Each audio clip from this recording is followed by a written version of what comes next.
Сәлеметсіздер ме оқырмандарым, менің арнама қош келдіңіздер. Сіздермен әдеттегідей Айзада. Бүгін біз сіздермен мерекелік дастарханға арналған дәмді әрі тез дайындалатын тіске басар дайындайтын боламыз. Видеоны көрмес бұрын арнама тіркеліп, қоңырауша белгісін басып қойыңыздар. Тіске басарға қажет заттар қарапайым. Ол үшін бізге қияр, піскен жұмыртқа, ірімшік, кептірілген укроп, чеснок және майонез қажет. Ең алдымен піскен жұмыртқамызды қабығынан аршып аламыз.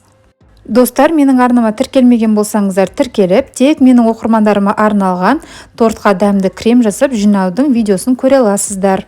Тазаланған жұмыртқаларымызды ортасынан бөлеміз және ішіндегі сарысын бір ыдысқа салып, жұмыртқамыздың түбін сәл алып, тарелкаға қоятын боламыз. Осылайша жұмыртқаның ағы бізде тіске басарымыздың негізі болады.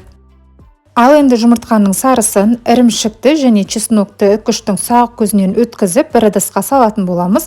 Оның үстінен мен кептірілген укропты қолдандым. Сіздер қалауларыңызша свежий түрін қолдансаңыздар да болады.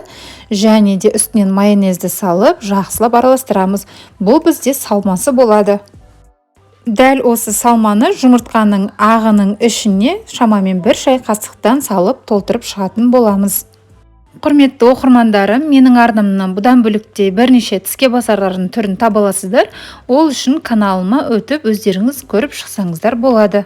Ал енді бетін сәндеу үшін қиярды дәл осындай кескіштің көмегімен жұқалап кесіп алатын боламыз. Қиярдан дәл осындай 3 тілім кессеңіздер жетеді. Енді әр тілімнің ортасынан бөлесіздер және де әр бөлікті видеода көрсетілгендей ағаш таяқшамен ортасынан өткізіп шығасыздар. Бұл бізде тіске басарымыздың үстін әсемдеу үшін қажет болады. Тіске басардың бетін әсемдеу жағынан қандай да бір идеяларыңыз болып жатса, видеоның астында комментарий бөлімінде қалдырып кетіңіздер, міндетті түрде оқитын боламын. Мінекей, менің жеңіл әрі тез жасалатын тіске басарым дайын, өте дәмді болып шықты. Сіздерге видео ұнаған болса, каналыма тіркеліп, пікір қалдыруларыңызды сұраймын. Барлықтарыңызға ас болсын, келесі видеоға дейін сау болыңыздар.